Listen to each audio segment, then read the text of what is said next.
12월 6일 DMQA 오픈 세미나 시작하겠습니다. 오늘 세미나는 Advancing Tabular Data Analysis라는 주제로 발표를 진행하겠습니다.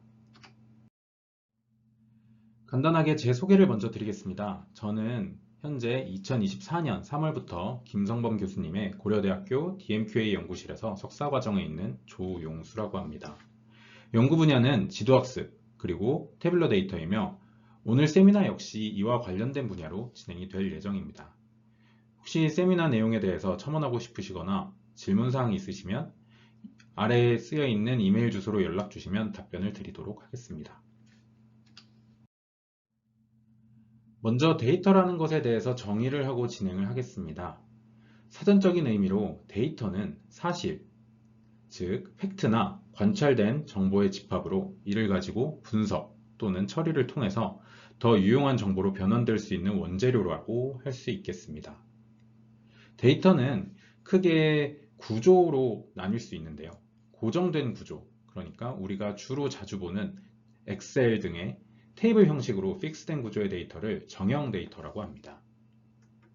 그리고 이미지, 비디오, 소리, 혹은 이메일 본문 같은 정해진 구조가 없는 데이터를 비정형 데이터라고 합니다. 또한 이 두 가지 데이터의 중간쯤 어딘가에 있는 어느 정도 양식은 있는데 뚜렷하게 구분이 되어 정리가 되어 있지는 않은 설비 로그 데이터와 같은 반정형 데이터라는 유형도 있습니다. 오늘 제가 설명드릴 분야는 가장 먼저 말씀드린 정형 데이터입니다. 정형 데이터는 고정된 모양을 가지는 모든 테이블 형태의 데이터인데 그 하위 분야로 데이터 관련 머신러닝이나 고전적인 분석 등 테이블 형식의 데이터를 사용하기 위해서 가공한 테이블러 데이터 혹은 표 형식의 데이터라고 합니다. 이런 데이터의 특징은 엑셀에서도 흔하게 접할 수 있듯이 열과 행으로 이루어져 있다는 것입니다. 과연 이러한 태블러 데이터가 어떤 정보들을 내포하고 있는지 알아보도록 하겠습니다. 먼저 열입니다. 흔히들 컬럼이라고도 하면서 중요한 의미가 있는 피처라고도 합니다. 하나의 관측치가 어떤 특징들을 가지고 있는지 알 수 있습니다. 이 테이블에서는 해리포터의 등장인물들의 정보가 열에 맞춰서 정리가 되어 있으며 관측치별로 어떤 특징이 있는지 열을 확인함으로써 알 수 있습니다.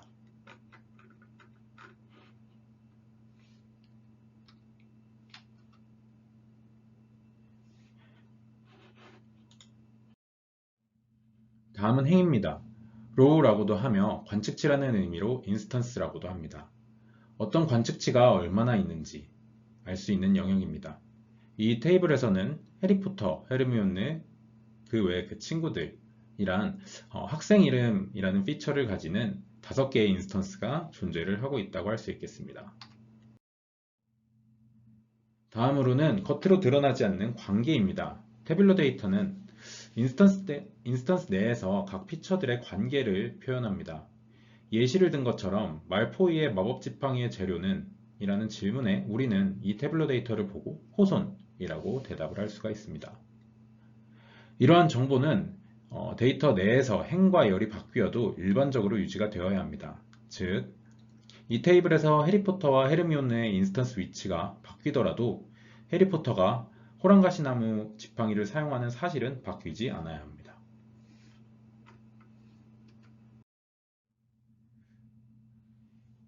이미지나 텍스트와 같은 비정형 데이터에는 CNN, RNN, 트랜스포머 등 많은 딥러닝 모델들이 활용되고 있고 엄청나게 강력한 성능을 보이고 있습니다.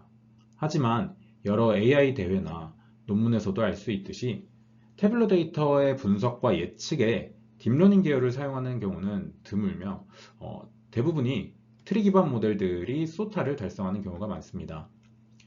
22년 유립세 발표된 지금 보여드리는 논문에서는 45개의 태블러 데이터로 많은 알고리즘들의 성능을 태블러 기반으로 확인을 했는데 오른쪽 그림에서 보이듯이 초록색의 XGBoost가 성능이 가장 잘 나온다고 발표가 되었습니다. 논문의 저자는 이러한 이유를 heterogeneous, 이질성, 그리고 스몰 사이즈, 그리고 데이터가 작은 작다는 사실, 그리고 extreme value 혹은 irregularity라고 이야기를 합니다. 먼저 이질성은 태블로 데이터의 특징상 카테고리컬 데이터나 뉴메리컬 데이터 등 여러 유형의 데이터가 혼재되어 있습니다. 이런 이질성은 모델이 이 데이터를 효과적으로 학습하기 위해 전처리 혹은 구조적 설계를 요구합니다.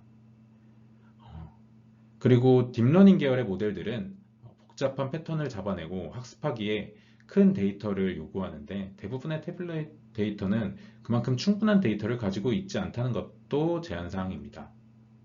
그리고 마지막으로 Extreme Value에 대한 이야기입니다.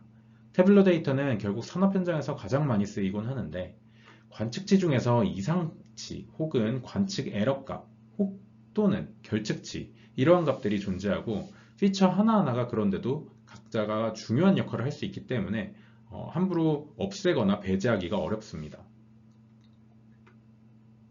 이러한 특징들 때문에 결국 태블로 데이터에서는 조금 더 강건한 트리 계열의 머신러닝 방식을 대부분 채택을 하고 있습니다.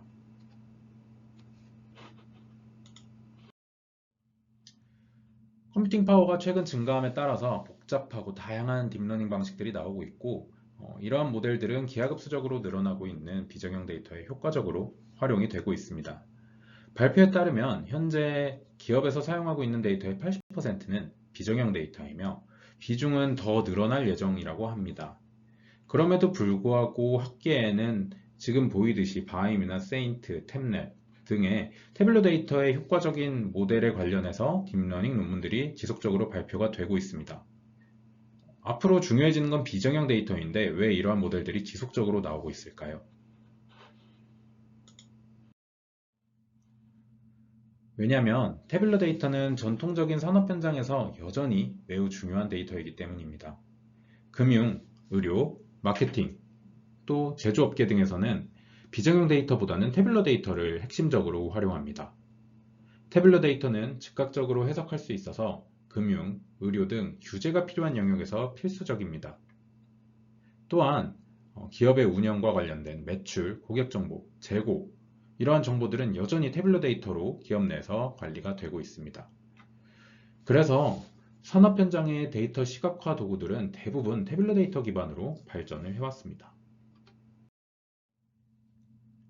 제가 속해 있는 DMQA 연구실에서도 많은 연구원들이 세미나 주제로 태블로 데이터를 다뤘습니다. 관심 있으신 분들은 제목과 제가 세부 내용을 정리했으니 이를 참고하셔서 들어보시면 분명히 많은 도움이 될 것이라고 생각합니다.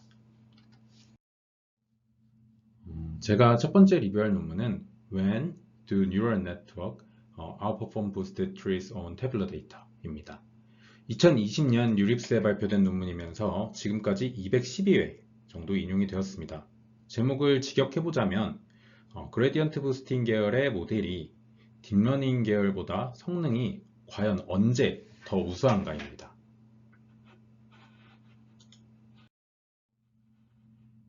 해당 논문의 저자는 앞서 말씀드린 것처럼 지금까지의 많은 연구들이 일반적으로 그레디언트 부스팅 계열의 머신러닝 방식들이 태블릿에서는 뉴럴 네트워크 계열보다 좋은 성능을 발휘한다고 하는데 실제 태블릿 관련 딥러닝 알고리즘 논문을 보면 각자가 이제 본인 알고리즘이 더 좋다고 하니까 대체 무엇이 맞는 건지 그리고 이렇게 관련된 서베이 논문들도 지속적으로 나오고 있는데 이들 모두가 50개 미만의 데이터에서 충분한 하이퍼 파라미터 튜닝 없이 평균 순위를 보고하는 데 그쳤다는 점을 한계점으로 잡고 논문을 시작합니다.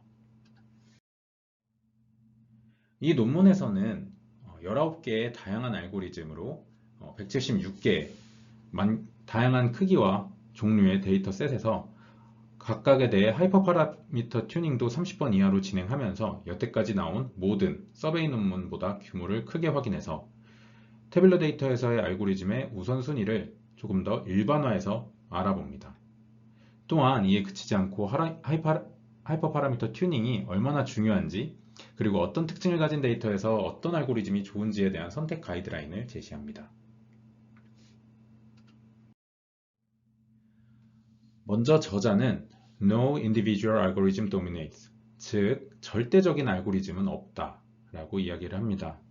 표에서도 볼 수 있듯이 많은 알고리즘이 어떤 데이터셋에서는 가장 좋기도 하고 어떤 데이터셋에서는 가장 나쁘기도 합니다.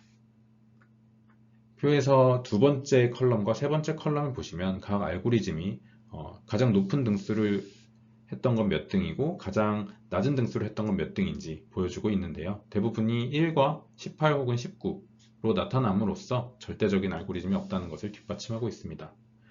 물론 평균적으로는 KNN이나 디시전 트리 등의 베이스라인 방식은 보통 성능이 낮고 그레디언트 부스팅 계열이 성능이 평균적으로 높은 건 맞지만 어떤 알고리즘을 잘못 선택했을 때 가장 안 좋은 선택이 될 수 있다는 것을 이러한 표로 보여주면서 데이터에 맞는 알고리즘 선택이 매우 중요하다는 것을 시사하는 결과이기도 합니다. 성능에 관련된 내용도 한번 확인해 보겠습니다. 먼저 accuracy입니다. 그림에서 파란색은 KNN, 디시전 트리와 같은 베이스라인 모델들이고 빨간색은 뉴럴 네트워크 계열, 그리고 초록색은 그레디언트 부스팅 디시전 트리 계열입니다. Y축은 이제 normalized 된 accuracy고 X축은 1000개 인스턴스를 학습하는 데 걸리는 시간입니다. 그리고 각 점에서 연결된 선은 아웃라이어를 배제하고 다양한 데이터셋에서 실험을 했기 때문에 그 성능들에 대한 내용을 세로줄로 그리고 걸린 시간들을 가로줄로 표현을 했습니다. 일반적으로는 알고 있는 것처럼 뉴럴 네트워크 계열보다는 그레디언트 부스팅 계열이 학습 시간도 짧고 성능이 좋은 것을 볼 수 있습니다. 다음은 로그화된 로스의 비교인데 왼쪽에 위치할수록 로스가 크니까 성능이 안 좋다고 이해를 하시면 될 것 같습니다.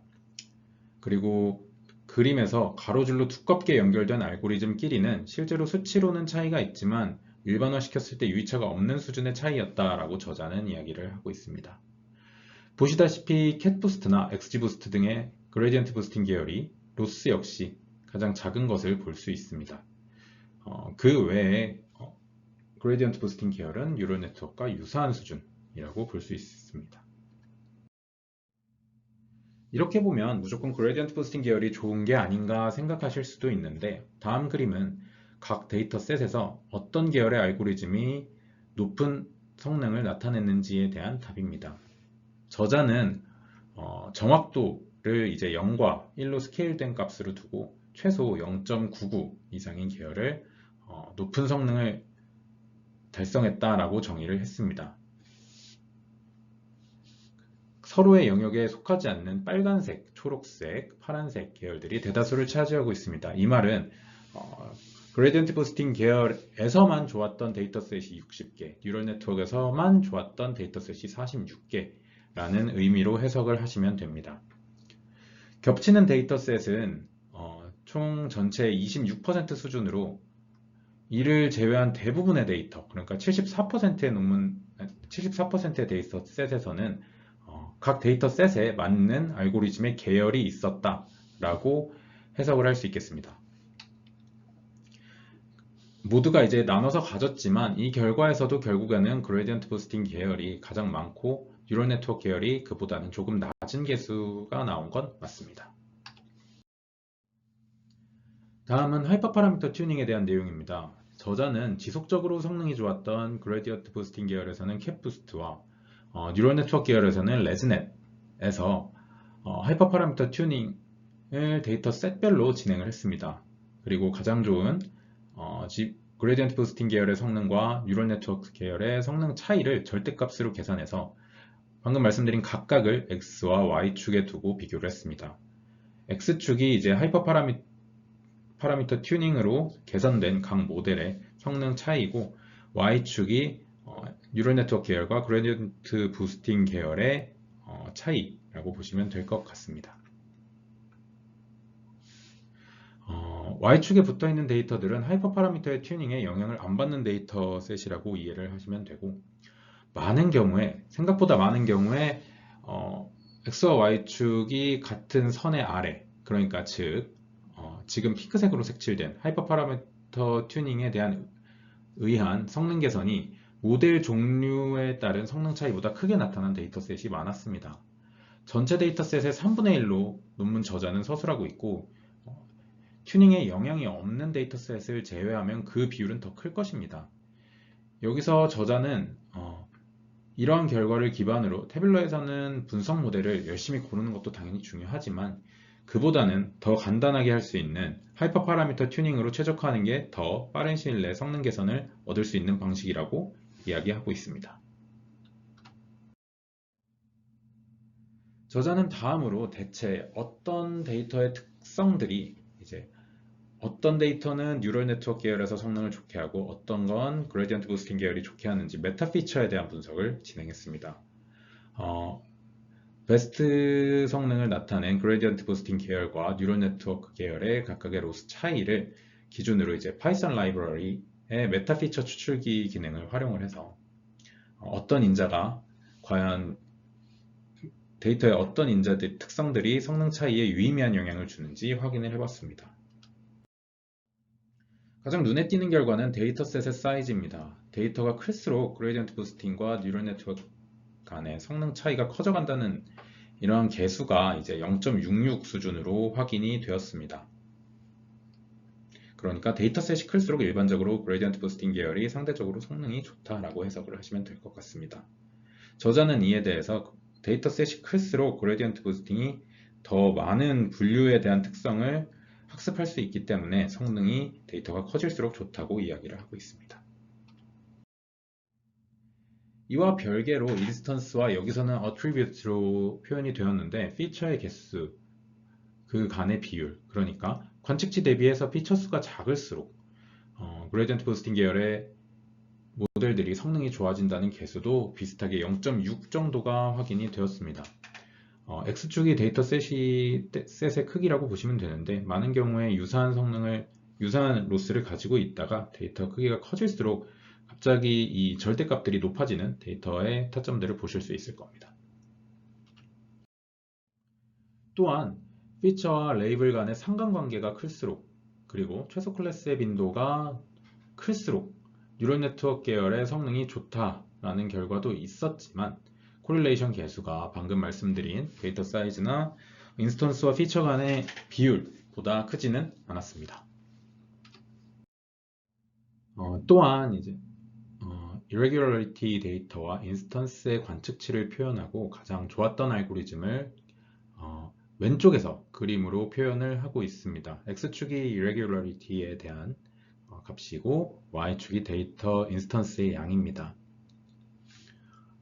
보통은 irregularity가 높을수록 데이터 셋이 많을수록 그레디언트 부스팅 계열의 성능이 좋았습니다. 여기서 irregularity한 데이터 셋이란 건 아래 보이는 것처럼 꼬리가 길게 진 헤비테일이거나 분포가 임밸런스하게 존재하는 스큐 데이터거나 혹은 분산이 매우 큰 하이 베리에이션 데이터입니다. 아무래도 불균형한 데이터나 극단값들에 대한 강건함이 더 있는 그레디언트 부스팅 계열이 유리한 것으로 결과가 나왔습니다. 오른쪽 위 테이블은 데이터의 첨도, 그러니까 스큐니스에 대한 정보들이 레즈넷과 캣부스트의 성능차에 가장 큰 코릴레이션 관계를 가진다는 것을 나타낸 테이블입니다. 마지막으로 저자는 이 176개의 데이터셋 중에 자체적으로 가장 어려운 데이터셋을 36개 골라서 탭질라라고 정의하고 이를 오픈소스로 제공했습니다. 어려움의 기준은 가장 좋은 알고리즘과 베이스라인과의 성능차가 20% 이상 나면서 소수의 알고리즘에서만 퍼포먼스가 나오며 그레디언트 부스팅 계열보다 최고 성능을 가지는 모델이 10% 이상 날 때 그 해당 데이터셋을 어렵다고 정의를 하고 그러한 어려운 데이터셋을 모아서 36개 탭질라라고 정의를 해서 제공을 하고 있습니다. 언제든 활용할 수 있고 이를 표준 벤치마크로 활용했으면 좋겠다라는 저자의 의견입니다. 정리하면 일반화해서 비교를 했을 때도 그레디언트 부스팅 계열의 알고리즘이 평균적으로 뉴럴 네트워크 계열보다 태블러 도메인에서는 좋은 성능을 보였습니다. 데이터 특성 중에는 irregular 특성이 그레디언트 부스팅 계열에서 확실한 성능 차이를 보여줄 때 유의미했고 인스턴스가 많거나 피처 대비 인스턴스 비율이 높은 데이터에서도 그레디언트 부스팅 계열이 상대적으로 양호한 성능을 보인 것을 알 수 있었습니다. 저자는 마지막으로 태블러 데이터를 활용할 때 이런 프레임워크를 하나 제안을 하고 있습니다. 베이스라인을 먼저 빠르게 랜덤 포레스트와 같은 디시전 트리와 같은 모델들을 빠르게 선택을 해서 돌려보고 그 다음에 데이터의 특징을 먼저 파악한 다음에 그 다음 평균적으로 가장 성능이 좋았던 캣부스트를 가벼운 하이퍼 파라미터와 튜닝과 함께 선택을 해서 시도를 해봅니다. 대부분에서 성능이 좋았기 때문에 여기서 대부분 만족할 수 있는 성능을 얻을 것이라 얘기했고 추가적으로 성능 개선이 필요하다면 그 이후에 데이터 특성에 맞는 다른 알고리즘을 물색해 보기를 제시했습니다. 논문의 부록에서는 각 테이블별로, 각 데이터셋별로 가장 어떤 모델들이 높은 성능을 나타냈는지 또 제공을 하고 있었습니다. 다음으로 리뷰할 논문은 Neural Oblivious Decision Ensemble for Deep Learning on Tabular Data입니다. 번역하면 태블러 데이터의 딥러닝을 위한 신경망 망각 결정나무쯤이 될 것 같고 흔히 노드라고 비교 방법론으로 많은 논문에서 보이는 방법입니다. ICLR 2020년도에 발표가 되었으며 현재 320회 정도가 인용이 되었습니다. 앙상블 학습 방법은 여러 개의 모델을 결합해서 단일 모델보다 더 높은 성능을 얻어내는 기법입니다. 각 개별 모델을 베이스 러너, 기본 학습자라고 부르며 이 모델들이 서로의 약점을 보완하면서 더 정교한 예측이나 분류를 수행합니다. 이러한 방법은 바이어스 분산, 트레이드 오프 문제를 해결하는데 핵심 도구입니다. 여기서 말씀드리는 바이어스 분산 트레이드 오프란 먼저 바이어스는 모델이 데이터의 패턴을 충분히 학습하지 못한 정도입니다. 그러니까 타겟이 있는데 타겟에서 멀리 떨어진 정도를 의미하고 분산은 모델이 학습 데이터에 과도하게 적합해서 일반화하지 못한 정도입니다. 두 가지는 이렇게 지금 보시는 그래프처럼 상충관계, 즉 트레이드오프 관계에 있으면서 이를 균형 있게 조정하는 것이 모델 성능의 핵심입니다. 앙상블 기법에는 크게 세 가지가 있습니다. 먼저 배깅입니다. 배깅은 부트스트랩 어그리게이팅의 약자로 분산을 줄이기 위해서 결정 트리와 같은 고분산 모델을 병렬로 학습시키는 모델로 랜덤 포레스트가 대표 모델입니다. 그리고 다음은 부스팅입니다. 바이어스를 줄이기 위해서 약한 학습자, 즉 weak learner를 순차적으로 학습시키면서 이전 모델의 오차, 레지듀얼을 보정하면서 바이어스를 낮춰갑니다. XGBoost나 CatBoost, AdaBoost가 대표적입니다. 마지막으로 스태킹 기법은 바이어스와 분산의 균형을 둘 다 맞추기 위해서 다른 유형의 모델들, 고바이어스 모델이나 고분산 모델들을 결합해서 서로의 약점을 보완하는 방식입니다. 오늘 설명드린 논문의 모델은 부스팅 계열의 캣부스트에서 활용된 Oblivious Decision Tree를 활용합니다. 망각 결정 트리, Oblivious Decision Tree는 예시와 같은 약한 결정 트리로 특징은 depth D에 의해서 이의 D승의 개수의 결과가 나오는 것입니다. 또한 동일한 깊이에 있는 노드에서 동일한 분할 임계값, 스플리팅 스레시홀드를 가지고 있습니다. 여기서 oblivious라는 말이 붙은 건 레이어 간, 그러니까 지금 표에서 보시면 과일을 선택할 때 선택 기준과 빨간색이라는 기준을 정할 때 전혀 상관이 없이 독립적이라는 데 있습니다. 그리고 또한 오른쪽 빨간색, 왼쪽 빨간색 이렇게 같은 깊이에서는 레이어에서는 동일한 스레시홀드를 활용해서 분할을 하는 특징이 있습니다. 이러한 트리가 과연 성능이 높을까요? 아니겠죠. 보시다시피 성능은 간략한 분류 문제만 해결할 수 있을 수준의 트리이고 성능은 약한 편입니다. 다만 과적합 측면에서 특정 데이터셋에 특별히 오버피팅되는 그러한 과적합 측면에서는 오히려 강건한 특징을 가진다고 할 수 있겠습니다. 이런 특성으로 이제 그레디언트 부스팅 계열과는 잘 활용이 될 수 있고, 그리고 또한 마찬가지로 같은 레이어에서 같은 스레숄드를 가지고 계산을 하는 이러한 방식들 때문에 GPU 등을 활용할 수 있는 여지가 생깁니다. 논문이 제시한 모델 중에 중요한 인자 중에 하나는 엔트맥스입니다. 모두 소프트맥스는 흔하게 잘 아실 겁니다. 출력값에 대해서 확률을 부여해서 총합이 1인 확률 함수로 표현하는 소프트맥스는 흔하게 쓰이는 액티베이션 펑션입니다. 그리고 템넷에서 쓰였던 스파스맥스라는 펑션도 존재를 합니다. 그래프를 보면 계수 알파 값을 기준으로 디스크리타이즈 하는 특성이 강해진다는 것을 볼 수가 있습니다. 이번에 설명할 모델 노드에서 활용하는 엔트맥스는 소프트맥스와 스파스맥스의 중간쯤으로 여기에서는 검은색 점선을 보시면 되는데 전체적으로 미분은 가능하지만 양 극단의 일부 값을 미분 0으로 아예 가중치를 지우면서 합은 1인 연속적인 확률 함수로 표현을 합니다. 이러한 특성 때문에 트리 계열의 특징과 잘 맞으면서도 미분이 가능해져서 백프로파게이션을 활용한 학습이 가능해진다는 특징이 생깁니다. 먼저 일반적인 오블리비어스 디시전 트리입니다.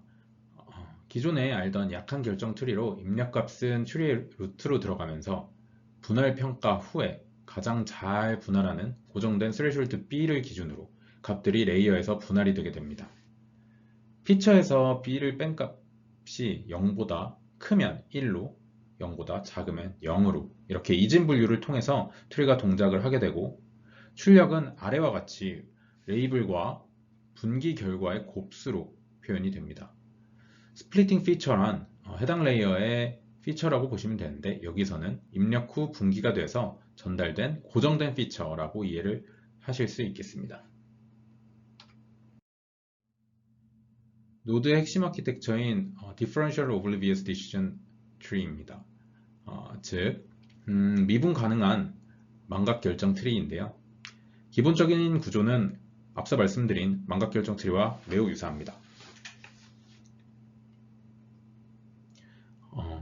망각 결정 트리는 기본적으로 D개의 스플리팅 피처를 각 레이어에서 학습된 스레숄드와 비교하는 디시전 트리입니다. 고전적인 트리와 다르게 노드에서의 ODT는 각 피처가 각 레이어에 어떤 가중치를 줄지에 대해서 학습을 합니다.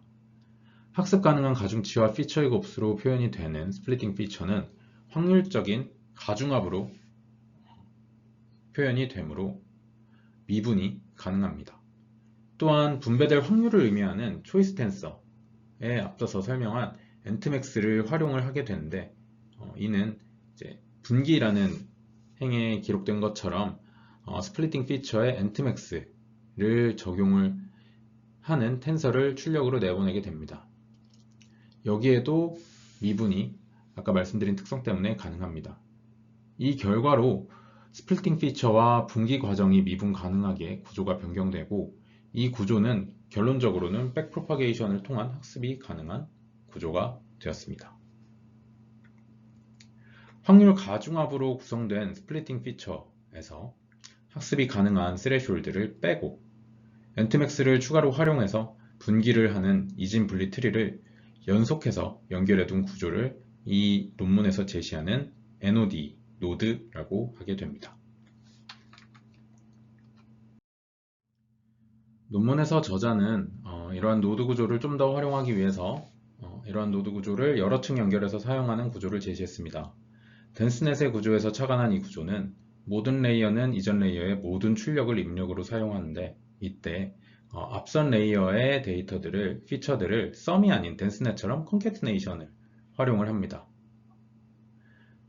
이를 통해 한 번 노드를 지나온 피처가 다시 한번 다음 노드에서 스플리팅 피처에 활용이 되면서 피처 간의 복잡한 종속성을 포착을 하게 됩니다.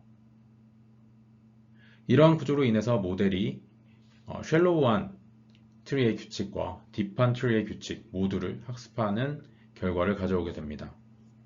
논문에서는 저자가 이제 최종 예측을 할 때는 모든 트리의 예측값을 평균을 활용했고 마찬가지로 미분 가능한 구조이므로 백프로파게이션을 통해서 이러한 구조들 전부를 학습시켰습니다. 모델의 결과입니다. 트리 계열의 캡부스트와 엑스지부스트 등을 능가하는 성능을 보여주었습니다. 또한 결과 분석에서 좀 특이한 점이 있어서 가지고 왔는데 왼쪽 그림은 Permutation Feature Importance라고 해서 중요한 정보를 얼마나 피처를 감지를 하고 있는지에 대한 Y축입니다. 분명 이제 첫 번째 그림을 보면 초기 레이어, 인풋 단에서 레이어 1, 2에 있어서 가장 중요한 정보들을 추출을 하고 있습니다.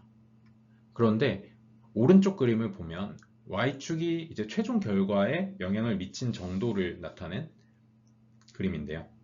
오히려 깊은 레이어에서 중요도가 높게 나타납니다. 이 말인 즉슨 초기 레이어는 중요한 정보를 추출하고 피처를 캐치를 하는데 그 값을 최종적으로 활용을 해서 결과에 영향을 미치는 건 보다 더 깊은 끝단에 가까운 레이어라는 것을 알 수가 있습니다.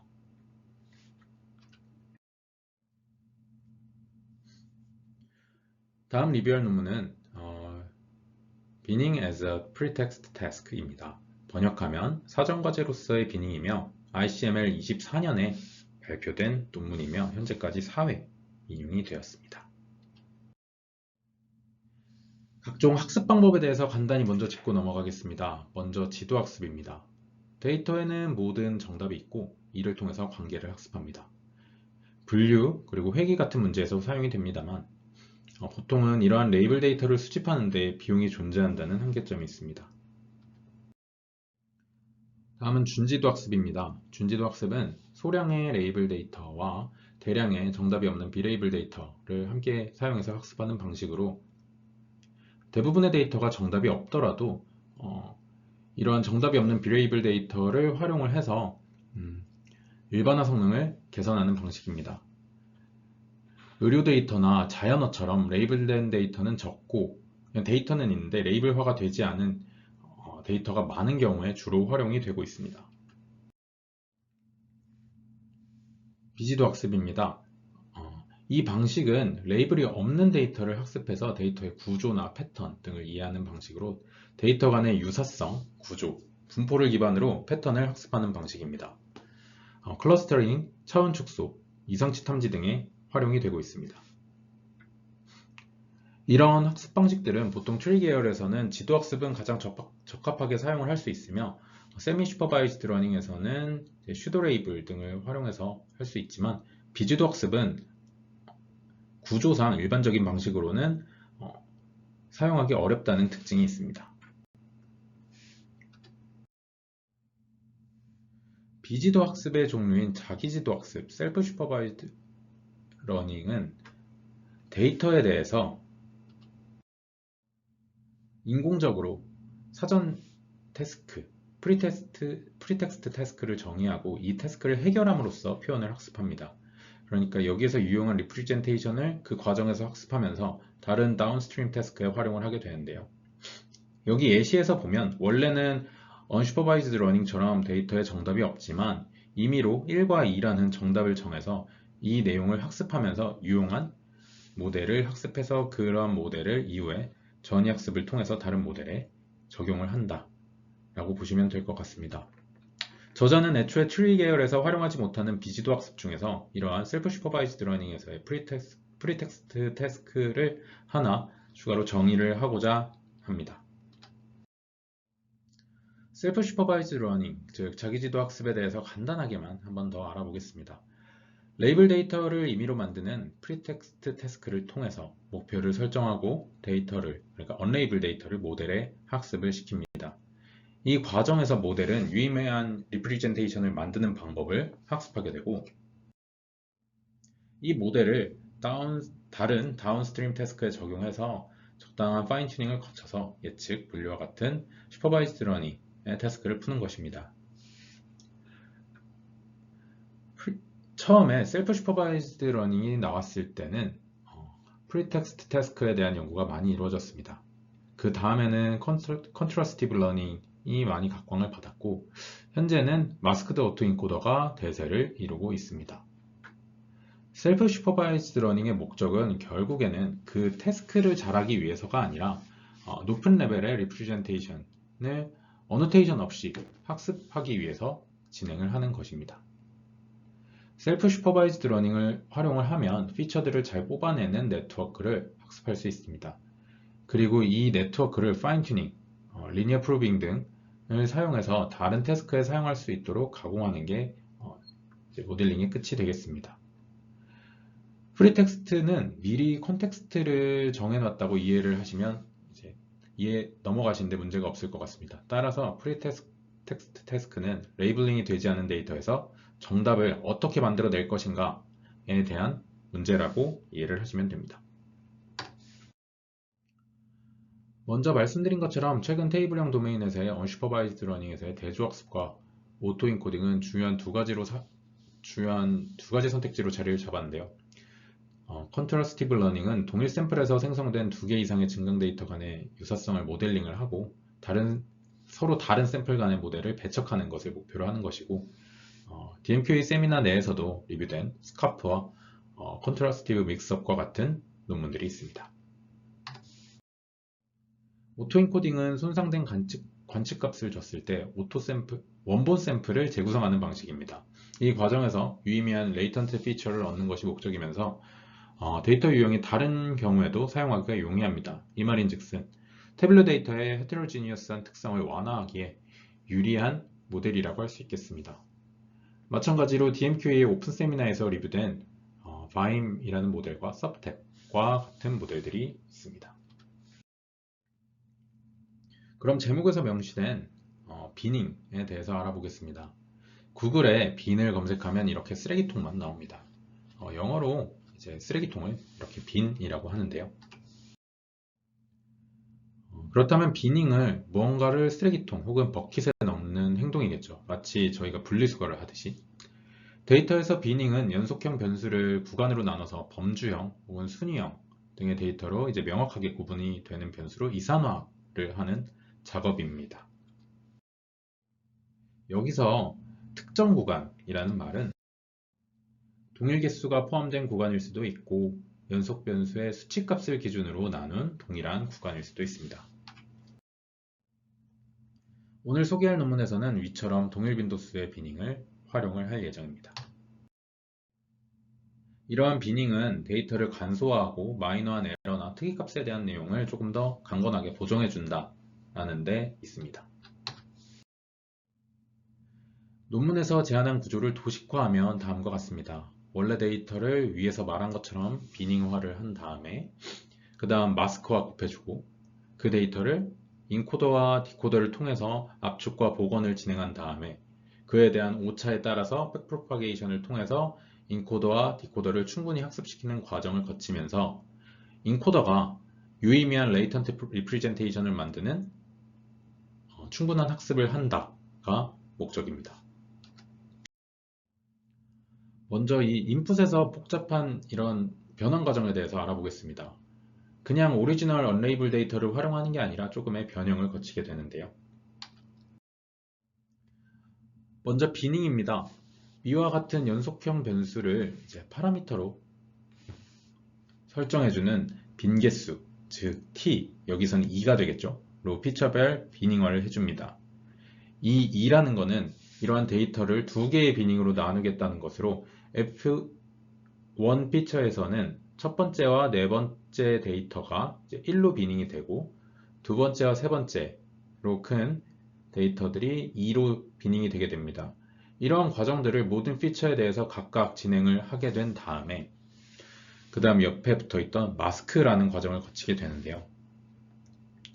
마스크라는 방식은 이제 원본 데이터를 인코더 디코더가 원본 데이터를 그대로 학습하는 것을 막고 이제 좀 더 강건한 모델을 만들기 위해 데이터를 오염시키는 방법 중에 하나입니다.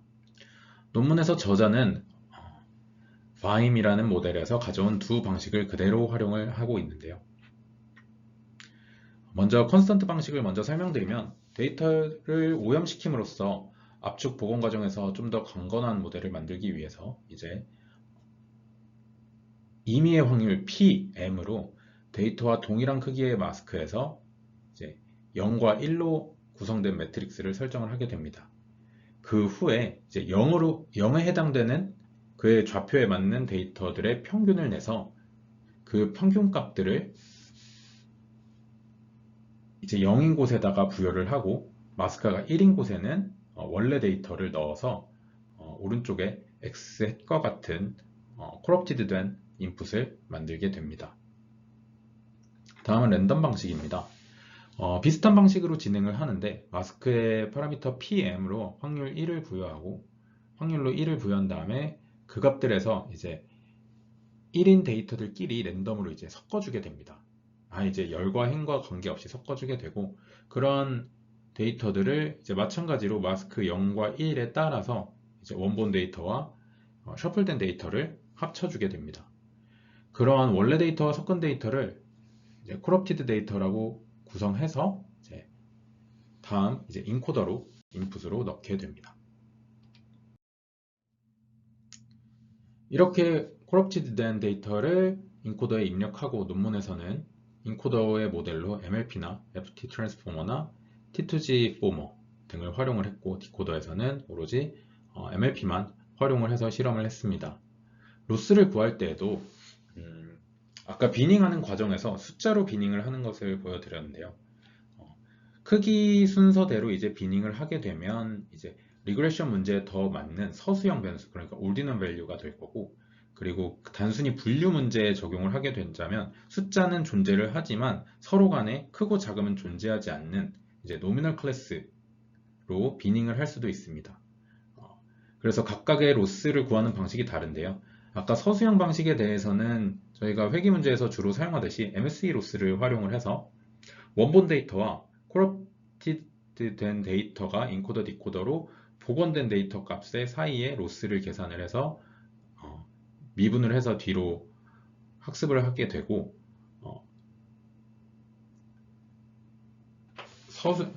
노미널 데이터에 대해서는 서로의 크고 작음의 관계가 없기 때문에 얼마나 유사한지 크로스 엔트로피를 계산을 해서 이제 백프로파게이션 학습을 하게 됩니다. 이 과정에서 여기 조금 양식이 다른데 UIJ라고 해서 비닝 값을 원핫 인코딩을 따로 해줘서 그 원핫 인코딩 간의 크로스 엔트로피를 확인을 해서 로스를 계산하게 됩니다.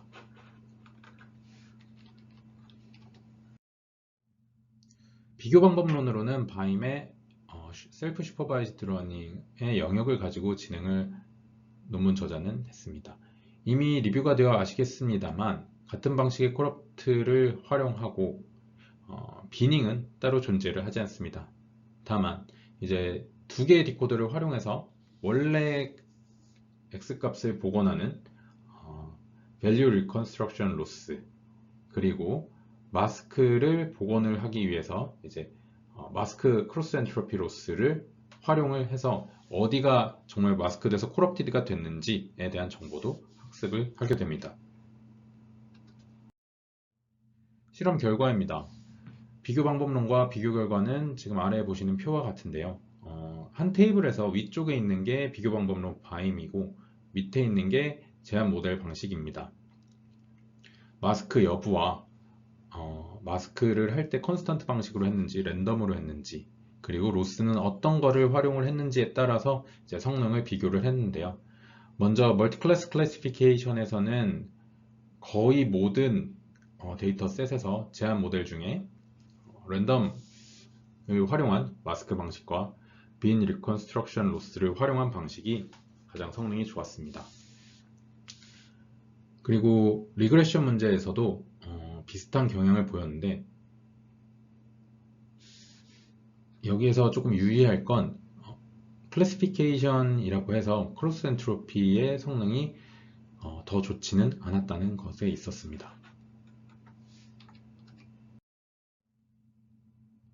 다운스트림 태스크에서의 성능 비교입니다.